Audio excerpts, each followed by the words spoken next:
Olá, boa noite, amigos da MIUC, da Missão Evangélica de Pomerode, que nos acompanham nesse nosso canal no YouTube. A gente tem o privilégio, mais uma vez, de estudar a boa palavra de Deus. Nós falamos um pouquinho na última quarta-feira, no nosso momento de reflexão acerca de fé. Natural, claro, eu não vou retomar aquele assunto lá daquela mensagem, do momento de reflexão, mas eu quero dizer assim que poder estar envolvido, poder se envolver, poder lidar com a palavra de Deus, isso é um privilégio todo especial e que às vezes muitas pessoas, nós mesmos, eu mesmo também, a gente às vezes minimiza isso ou relega isso a um plano secundário e isso é muito ruim. Olha só, os nossos estudos bíblicos, eles estão tratando do Evangelho de Lucas.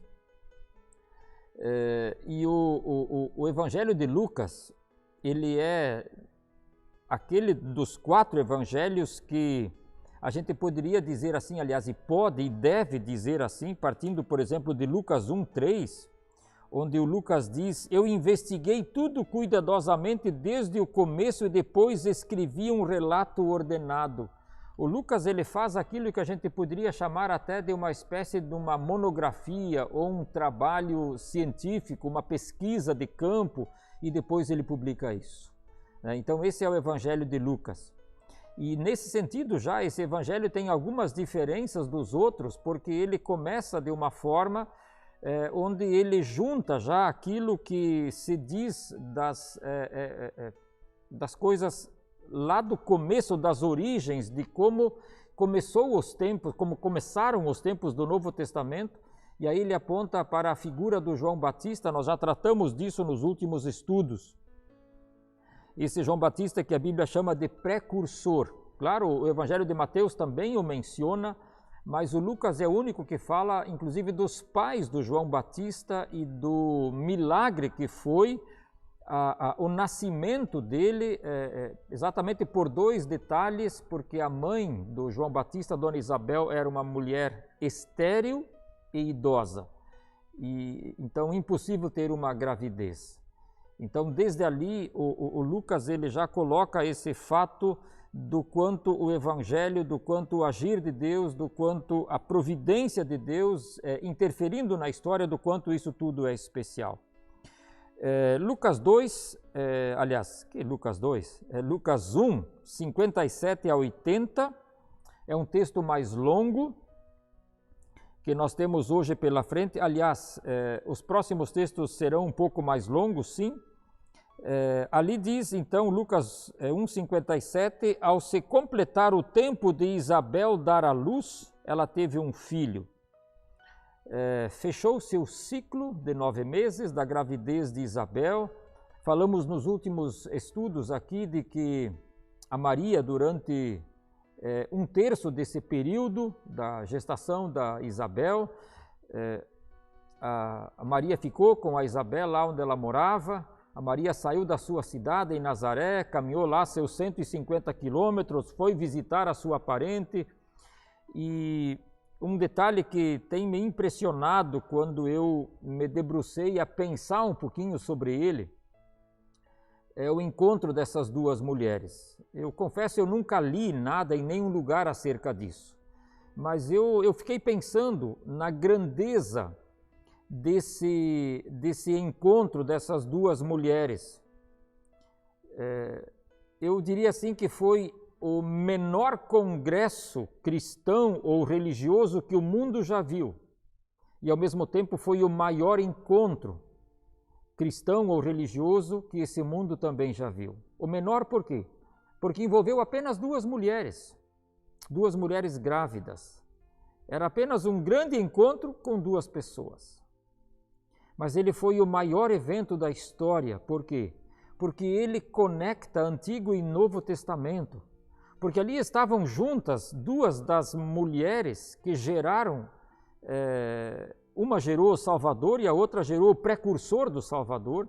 Ou seja, ali está uma história que remonta à eternidade, porque Jesus é o Filho de Deus e Deus é eterno. E ali está a história desse homem, João Batista, que nasce. e que ele tem a nobre missão de ser o testa de ferro, de ser o precursor, de vir abrindo caminho para a vinda deste Filho de Deus.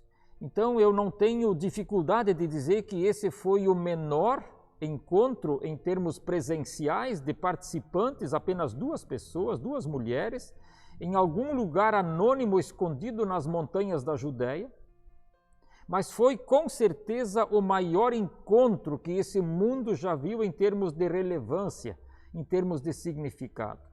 E pensar nisso, isso me enche de alegria, me enche de entusiasmo em poder perceber o quanto Deus está se importando com a gente.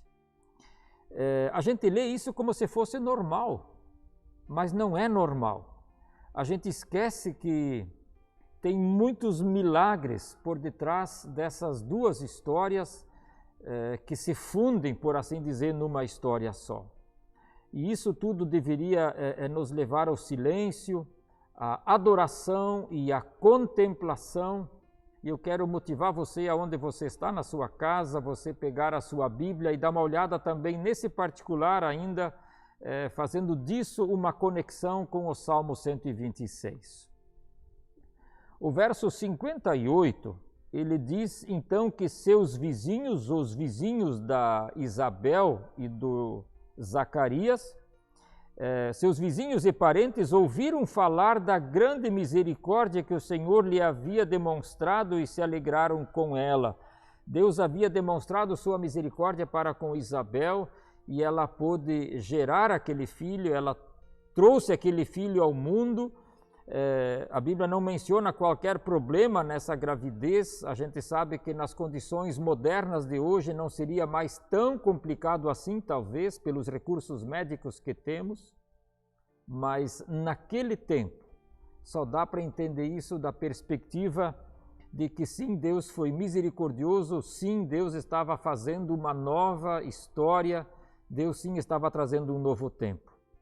Deus está agindo, e o que eles dizem ali, os familiares, amigos, parentes, vizinhos, enfim, eles ouviram falar da grande misericórdia que o Senhor está produzindo e trazendo para a vida de Isabel, não menos para nós também. Isso significa que Deus está agindo favoravelmente para a vida daquelas pessoas, para nós também, apesar da indignidade que faz parte do ser humano. Isso é misericórdia. Misericórdia significa que Deus é fiel com a sua aliança, com a aliança que ele estabeleceu com os seus filhos, no caso aqui com Israel, com o seu povo, a priori eles, mas por extensão a nós também. Misericórdia então significa a fidelidade de Deus com a sua aliança, com aquilo que Deus prometeu fazer, e ele está cumprindo o que prometeu. E em contrapartida, Deus não leva em conta que nós somos indignos, mas ele é fiel apesar de que não mereceríamos, apesar de que nem sempre somos fiéis, como diz o apóstolo Paulo em 1 Coríntios. A Bíblia é muito clara em dizer que Deus é o iniciador disso tudo. Olha só, ela diz ali que os vizinhos de Zacarias e Isabel, os amigos deles, os parentes deles, eles ouviram falar dessa misericórdia. O que se destaca aqui é que a vida daquele casal, ela de alguma maneira, ela repercutiu nas relações deles. Claro, quem estava em evidência era Deus, mas quem colocou Deus em evidência foram eles, foi a vida deles. E é nesse sentido que eu quero lembrar de Mateus 5,16, dá uma olhada nisso, quando Jesus, depois de falar sobre o sal da terra e a luz do mundo, mas dá uma olhada nisso lá em Mateus 5,16, para você ver a conexão disso daí com essa realidade de que também aqui na vida de Isabel e Zacarias, as pessoas viram na vida daquele casal, de Isabel em especial, estampada a misericórdia de Deus. Mas dá uma olhada também em Tito 2,10. Em Tito 2, Paulo escrevendo a esse homem chamado Tito, Paulo disse para ele de que as pessoas, nós cristãos devemos em todas as coisas, para as pessoas que conosco convivem, tornar atraente o nome de Jesus. Eu tenho dito às vezes assim em função desse verso, que a nossa tarefa enquanto cristãos é deixar Jesus bem na foto.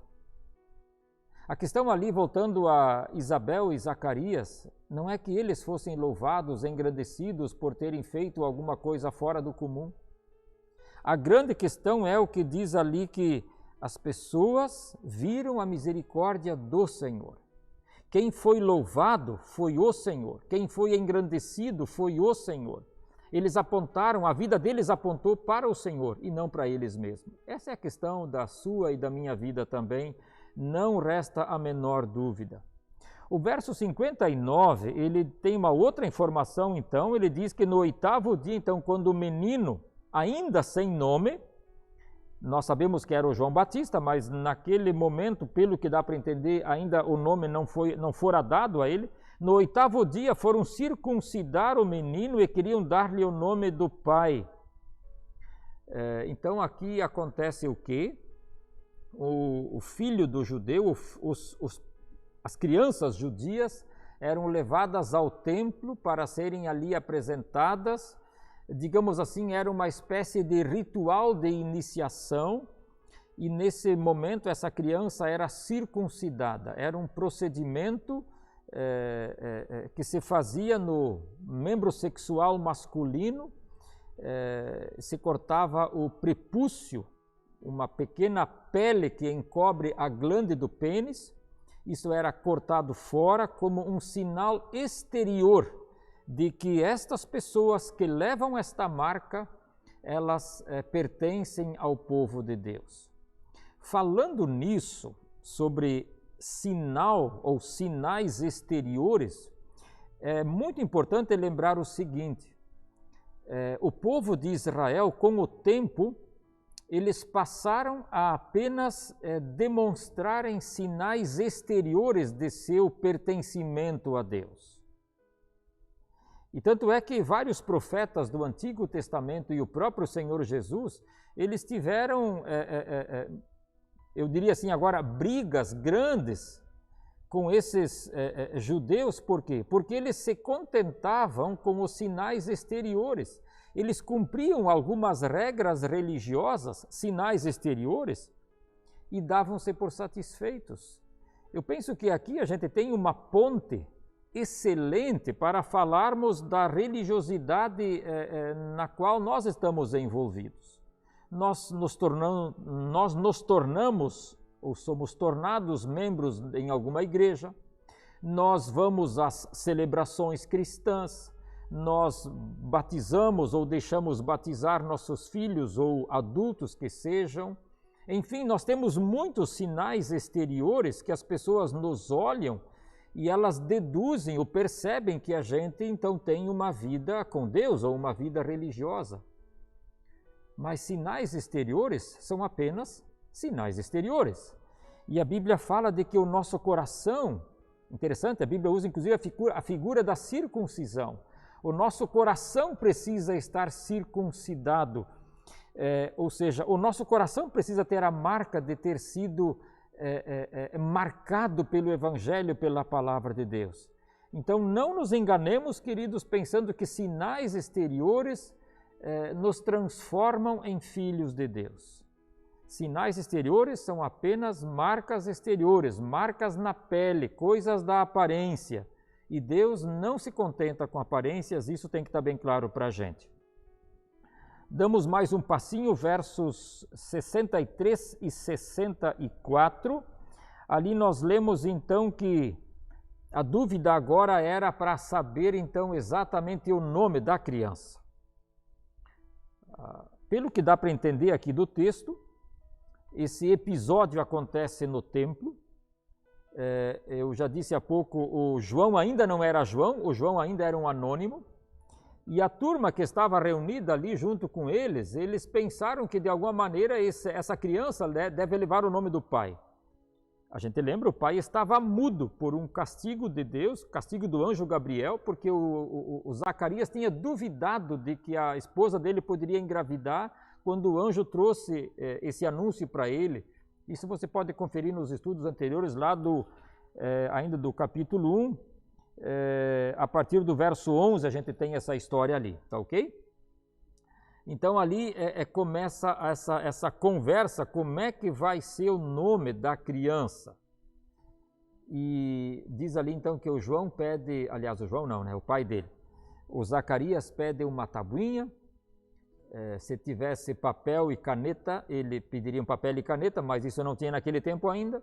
Ele pede uma tabuinha e ali ele escreve o nome João, e assim que escreve o nome João, a língua dele se solta, e esse homem pode falar. Então, é um milagre que acontece ali também. E tudo o que estava acontecendo ali, aliás, eu não falei uma coisa bem importante, muito importante. João significa Deus é gracioso ou misericordioso.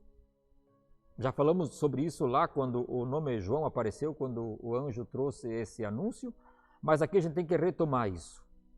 E foi exatamente isso que as pessoas disseram, nós já falamos sobre isso ali no verso 58, que todas as pessoas que acompanharam aquilo ali, elas viram a grande misericórdia do Senhor.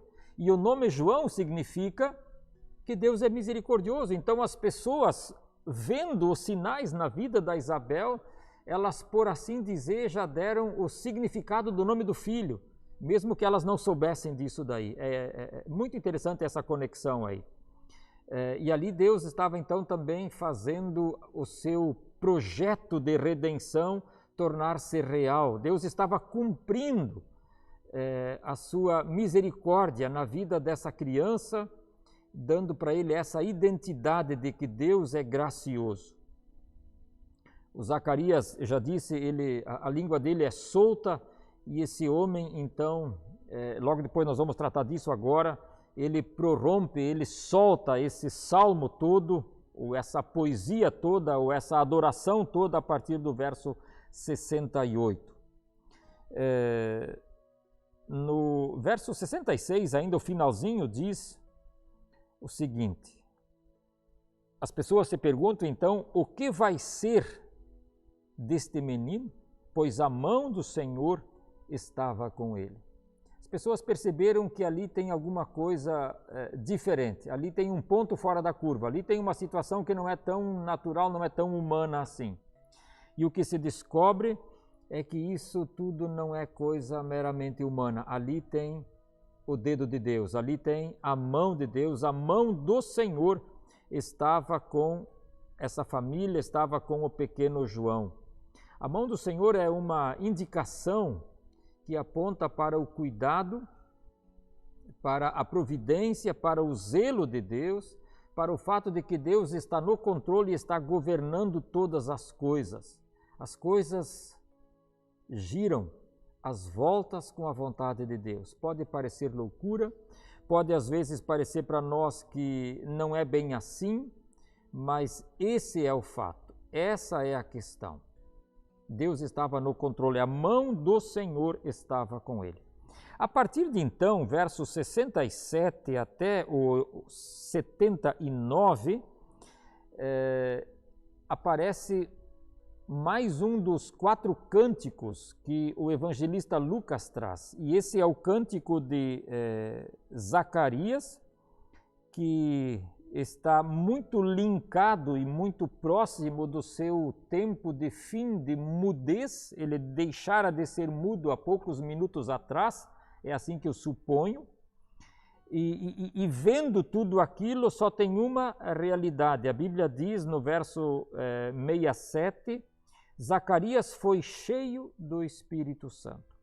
A mão do Senhor agindo naquela história, fazendo tudo o que havia terminado de fazer, ou estava fazendo ainda, isto foi obra, sim, obra de Deus, obra do Espírito Santo de Deus. E o Zacarias, ele olha para aquilo e ele é tomado por tudo isso, e ele então solta um hino, ele poetiza um hino, ele canta um hino em 4 estrofes adorando o Senhor e fazendo profecias em relação àquele momento ali. Vamos lá. A primeira dessas estrofes, os versos 68 a 70, ali é uma ação de graças pelo Messias, por aquele que ainda vai nascer de Maria. Aqui então nem se trata de João Batista, nem de Isabel, nem dele enquanto profeta e pai, aliás, sacerdote e pai, o Zacarias, mas aqui é uma alusão ao Messias. Ele diz: louvado seja o Senhor, o Deus de Israel, porque visitou e redimiu o seu povo. E essa redenção vai ocorrer 30 anos mais tarde, de fato ela vai acontecer 30 anos mais tarde, a partir da cruz.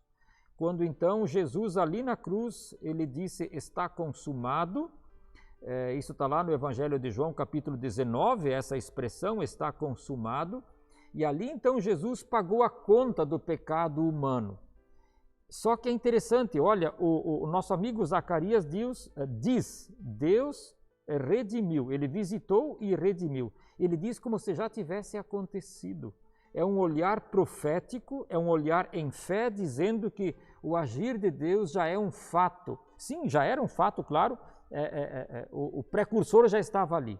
Mas a redenção, de fato, não tinha acontecido ainda. O que significa Deus redimiu o seu povo? Significa exatamente que Deus tirou, libertou mediante o pagamento de um resgate. Qual é que foi o preço desse resgate? Foi a vida de Jesus. Foi o sacrifício que ele deu. Como eu já disse, isso vai acontecer 30 anos mais tarde, lá na cruz do Calvário. A segunda estrofe desse hino que o nosso amigo Zacarias traz, versos 71 ao 75, a grande libertação, daria para tematizar dessa forma, salvando-nos dos nossos inimigos e da mão de todos os que nos odeiam para mostrar sua misericórdia e tal, né? A figura por detrás dessas palavras do Zacarias é de uma cidade ou um exército sendo cercado pelo inimigo e estando prestes a serem levados como cativos lá para a terra do inimigo, salvando-nos dos nossos inimigos. É como que se esse inimigo já estivesse ali, a derrota já está prevista, está claro, porque o inimigo é grande, é forte, é poderoso, é invencível, e de repente vira o jogo.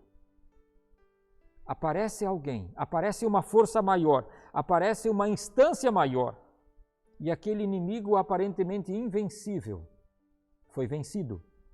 E então acontece libertação.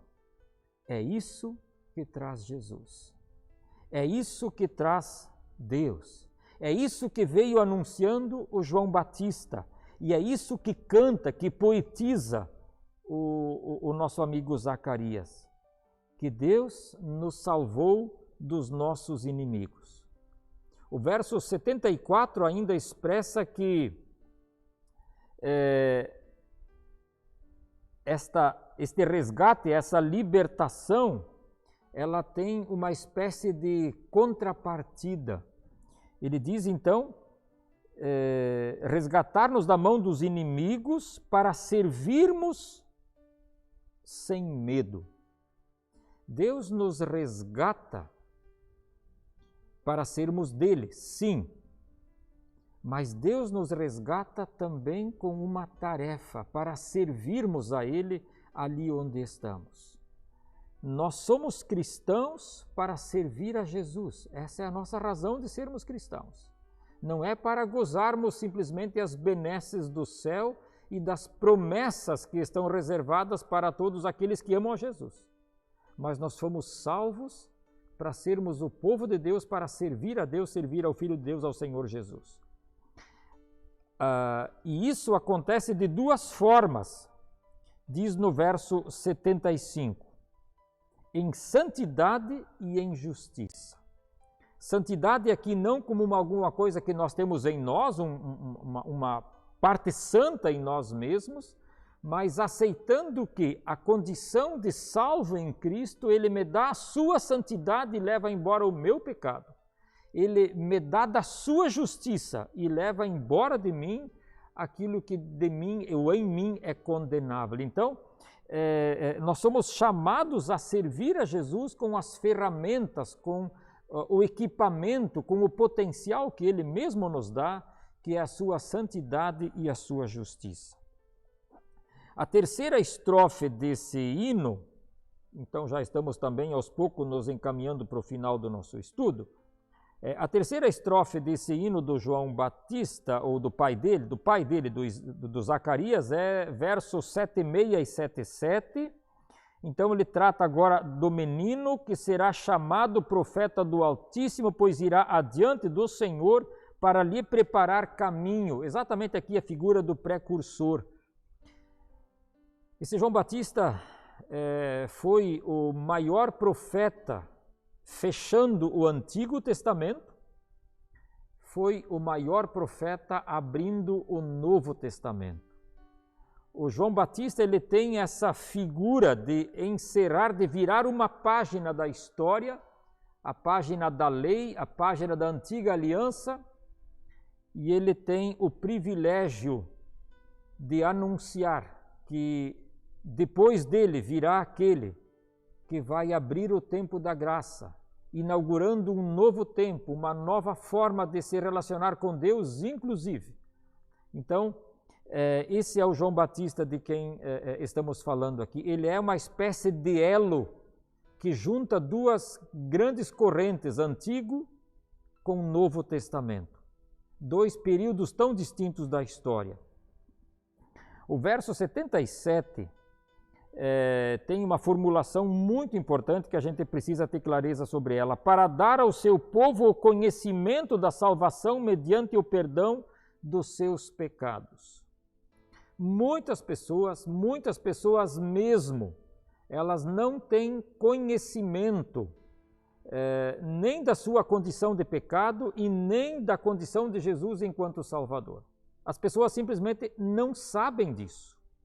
Elas não têm noção de que a coisa é assim. Ou seja, o ser humano precisa conhecer Jesus. Ele precisa conhecer quem Jesus é e o que ele veio fazer.